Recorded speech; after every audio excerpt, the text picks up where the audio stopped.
सर्वभूतेषु चात्मानं सर्वभूतानि चात्मनि मुनेर्जानत आश्चर्यं ममत्वमनु वर्तते।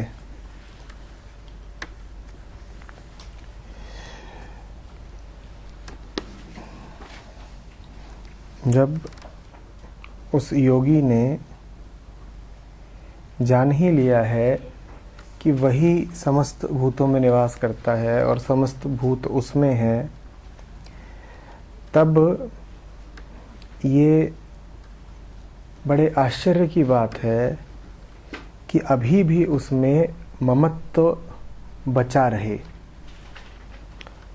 जिस मुनि ने यह जान ही लिया है कि वही समस्त भूतों में है, पूरे संसार में है और पूरा संसार उसमें है, उसके भीतर भी मम की भावना बची रहे, ये घोर आश्चर्य है।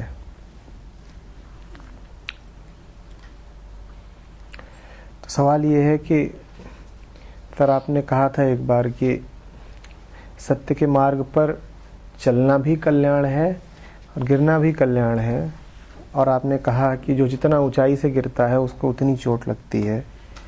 और अब अष्टावक्र उसी गिरने पर आश्चर्य व्यक्त कर रहे हैं, ये क्या है?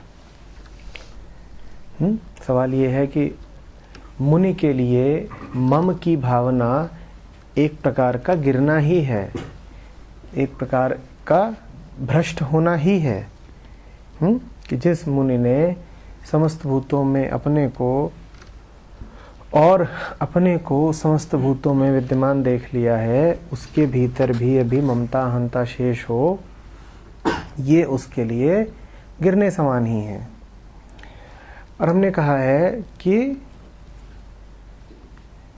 जो जितनी ऊंचाई से गिरता है उतनी चोट खाता है। फिर हमने कहा कि गिरना भी शुभ है। और अब अष्टावक्र कह रहे हैं कि आश्चर्य है कि ये हो कैसे जाता है कि इतनी ऊंचाई पर पहुंच के भी कोई गिर जाता है। तो इन बातों को समझना है।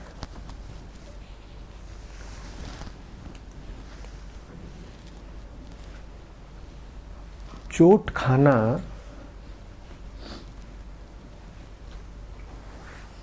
जगने की प्रक्रिया का हिस्सा है।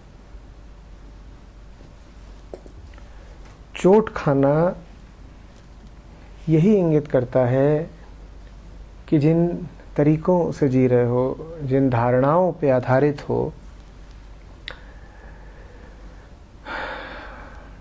वो अनुचित है, वो सम्यक नहीं है। चोट इतना ही सिद्ध करती है कि कुछ है तुम्हारे भीतर जो अस्तित्व के विपरीत था, जो समष्टि से सामंजस्य में नहीं था, इसी कारण उलझ गया, इसी कारण घर्षण हुआ, चोट लगी। बात समझ रहे हो?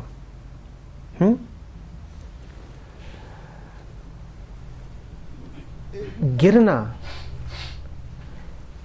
शुभ है यदि गिरना सही अर्थों में समझा जा सके।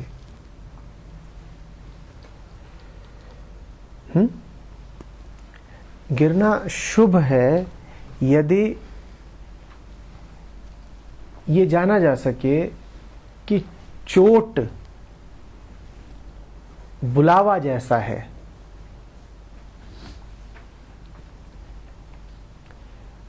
जैसा तुम्हें याद दिलाया जा रहा हो कि ये ठीक नहीं है, कुछ और है जो ठीक है, कि तुम्हारे रास्ते गलत हैं, तुम्हें कहीं और जाना है, भूल कर रहे हो, कहीं और चले जा रहे हो। एक दफे याद है हमने बात करी थी जिसको हमने शीर्षक दिया था पीड़ा पैगाम परम का। वो पूरी यही बात थी। गीता में भी इसको जरूरी कहा गया है, थोड़ा सा इससे डिफरेंट है। सर्वभूतेषु आत्मानं यः पश्यति स पश्यति, और उसका और भी काफी लंबी है।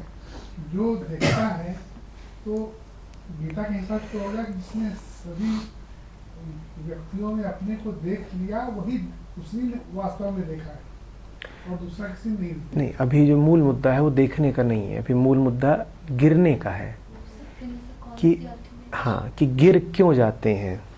जो इतना देखे हुए भी है भले ही, वो भी गिर क्यों जाता है। तो अगर आप गीता से उद्धृत कर रहे हैं तो आपको कृष्ण का वो वचन लेना होगा जहाँ पे वो योग भ्रष्ट की बात करते हैं, और जहाँ पर वो योग भ्रष्ट का निष्पादन करते हैं वहीं कहते हैं कि जो योग भ्रष्ट है आज वो भी आएगा मेरी तरफ कल।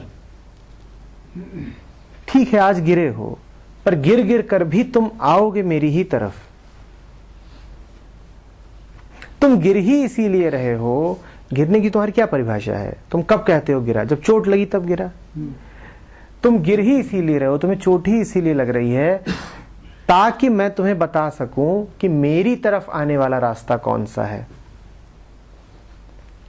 जैसे कि किसी कमरे से बाहर निकलने की पहेली नुमा 100 रास्ते हों और तुम्हारे लिए एक एक करके सारे रास्ते बंद होते रहे, तो अंततोगत्वा तुम कहां पहुंच जाओगे? बात समझ रहे हो ना?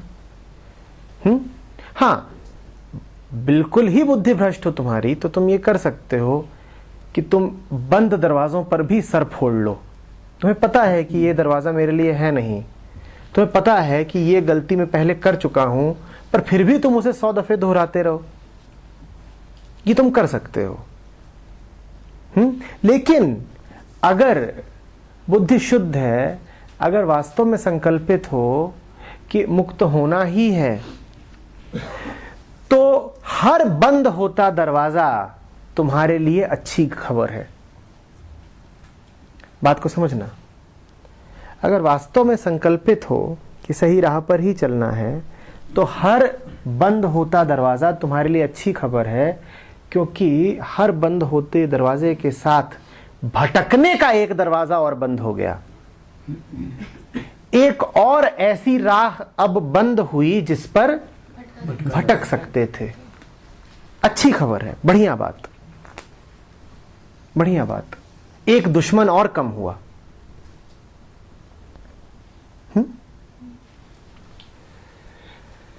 तो इस कारण ये कहा कि भटकना शुभ है।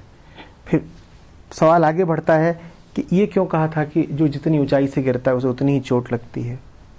जो जितनी ऊंचाई से गिरा है उसको उतनी ही चोट इसलिए लगेगी ताकि उसकी यात्रा अधूरी न रह जाए। बात को समझो। तुम जितना आगे बढ़े थे, अब उतना जरूरी था तुम्हारे लिए कि आगे बढ़ते ही जाओ, मंजिल करीब है। आगे बढ़ के अगर फिसलोगे तो तुम्हें और गहरी सजा मिलेगी ताकि पूरी ही तरह उठ जाओ। छोटी मोटी सजा अब तुम्हें काम नहीं करेगी। आप बात समझ रहे हैं ना? जिसने भी यात्रा शुरू ही नहीं की या जिसने अभी पहले कुछ कदम लिए हैं, वो गिरे तो उसको हल्की चोट लगे, यही उचित है, ठीक। क्योंकि उसका बिगड़ भी क्या जाएगा? उसने ना अभी साधना करी है, ना उसका कोई संकल्प है आगे बढ़ने का। वो तो यूं ही एक आध दो कदम टहल रहा था, उस टहलने में वो गिर भी गया तो उसे क्या चोट लगनी? उसका कोई विशेष नुकसान नहीं। उसका कोई विशेष नुकसान इस अर्थ में नहीं कि वो अपने आप को जो मानता है, एक आम साधारण संसारी है, गृहस्थ है, ठीक है, उसे आना है, यहां बैठ करके बात करनी है। उसने अभी आना शुरू किया है, महीने भर पहले। वो नहीं आता, 2 हफ्ते नहीं आता, मामूली सजा उसको दी जानी चाहिए। अरे अभी तो उसने इसमें कोई नियोजन ही नहीं किया है। समझ रहे हो बात को? उसका कोई स्टेक ही नहीं है। उसकी यात्रा शुरू हो रही है। उसके अनुसार तो अभी उसके सारे अर्थ कहां बैठे हैं? अभी तो उसके संसार में बैठे हैं। उसके लिए अभी सच क्या है? उसका पूरा संसार। तो यहां पर अगर उसका कुछ नफा नुकसान हो भी गया तो कितना होगा? ज्यादा नहीं। वो कहेगा असली चीज क्या है? बाहर है। असली चीज क्या है? बाहर है। वो कहेगा मेरी हजारों लाखों की दौलत बाहर है, यहां तो मैं 10-20 रुपए के लिए आता था, 10 रुपए मिल भी गए तो क्या मिला, और 10 रुपए खो भी गए तो क्या खोया। बात समझ रहे हो ना? तो उसकी सजा मामूली, उसकी सजा कैसी है? मामूली है। एक दूसरे व्यक्ति को लीजिए जिसने लंबी साधना, लंबी तपस्या की है, जो सालों से सब कुछ त्याग करके यही पड़ा हुआ है, अंगद की तरह पांव जमा लिए हैं कि छोड़ूंगा नहीं, छोड़ूंगा नहीं, छोड़ूंगा नहीं।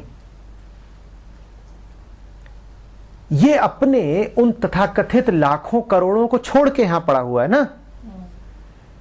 अब अगर ये यहां भी असफल रहता है तो इसकी सजा कितनी है?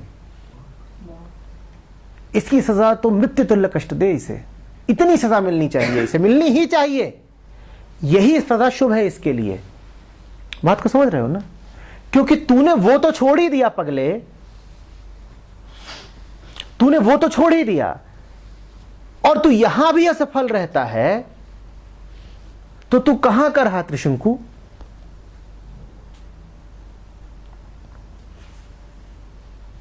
तुझे छोड़ना था तो तू 2 महीने में छोड़ के भाग जाता। सालों के तप के बाद अब अगर तू फिसलता है तो तुझे बड़ी गहरी सजा देगा अस्तित्व। तू कहीं का नहीं रहेगा, न जी सकेगा ना मर सकेगा, कहीं का नहीं रहेगा, ना भागे ना लड़ सके। वही वाली स्थिति रहेगी तेरी, मन ही मन पछताए। तू मत फिसलना। नौसिखियों को, अनाड़ियों को फिसलने का हक है, अभी उन्हें फिसलने दो। जो चोटी के करीब करीब पास पहुंच रहा हो वो ना फिसले, वो ना फिसले।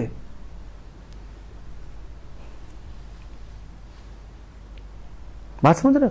हालांकि फिसलने पर उन्हें भी जो सजा मिल रही हो शुभ है उनके लिए, क्योंकि उनको इतनी जो सजा मिलेगी वो उनको याद दिलाएगी कि उन्होंने कितना गहरा अपराध किया है अपने प्रति।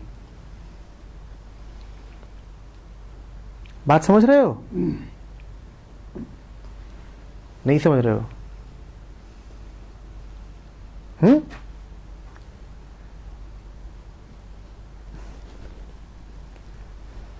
अगली बात, ये होता ही क्यों है? अष्टावक्र क्यों आश्चर्य व्यक्त कर रहे हैं कि आश्चर्य है कि ऐसे मुनि भी ममत्व में फंसे रहते हैं। आश्चर्य है, ये होता क्यों है? जिन्होंने समस्त भूतों में खुद को देख लिया है, जो खुद में समस्त भूतों को देखते हैं, उनके भीतर भी ममता का भाव बचा रहता है। आश्चर्य है, बस ऐसा ही है। आश्चर्य है, इसी का नाम तो माया है। इसका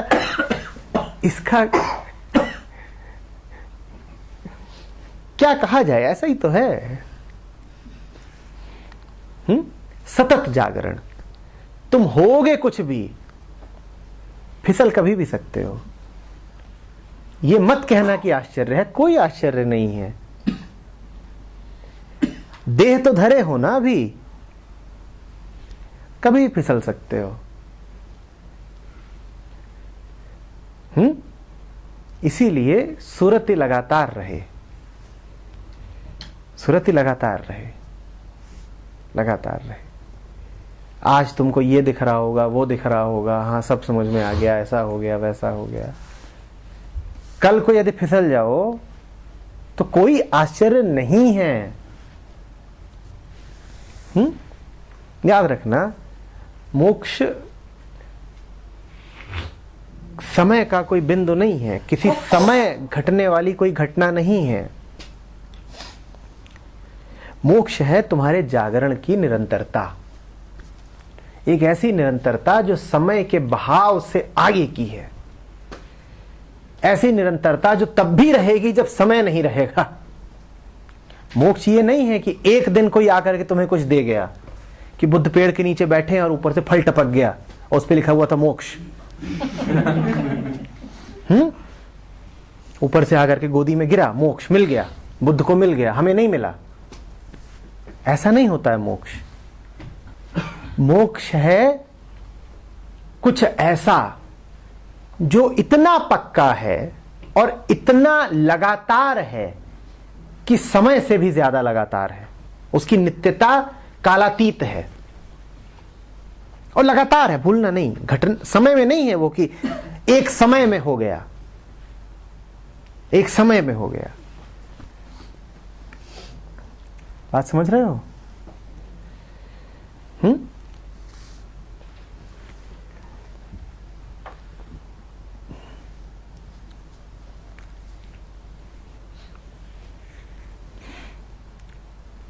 जो देह है वो कभी भी फिसल सकती है, जो मन है वो कभी भी फिसल सकता है। उसको तो लगातार ही समर्पित रहना होगा, लगातार ही।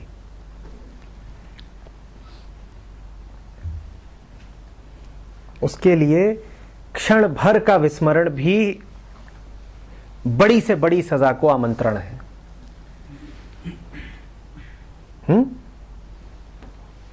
सांप सीढ़ी में ज्यादा बुरा कब लगता है? जब 99 पहुंच के सांप खाता है या जब 5 पे ही खा जाता है?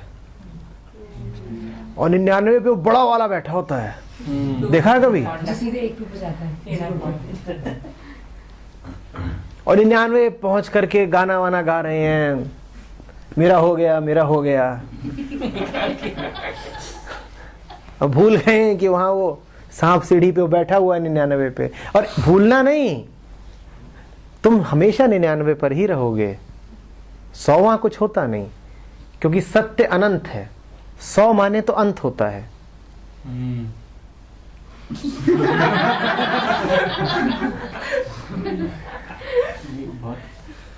तो कोई ये ना कहे कि मैं 100 पे पहुंच गया। 99 ही रहेगा हमेशा। हाँ, वो एक फैलता हुआ 99 है। वो 99 भी ऐसा है कि वही 99 आज नहीं होगा जो पहले था। वो दिन दूना रात चौगुना बढ़ रहा है, ऐसा 99 है। चूंकि वो 99 ही खूब फैल रहा है, इसीलिए 100वें का तो प्रश्न ही नहीं पैदा होता। बात समझो। 99 कह रहा है तू पहले मुझसे तो पार पा ले, मैं ही बहुत बड़ा हूं, मेरा ही विस्तार लगातार हो रहा है, तो 100वें की क्या बात करनी है? 100 कभी आता ही नहीं है, 99 ही फैलता जाता है। बात समझ रहे हो?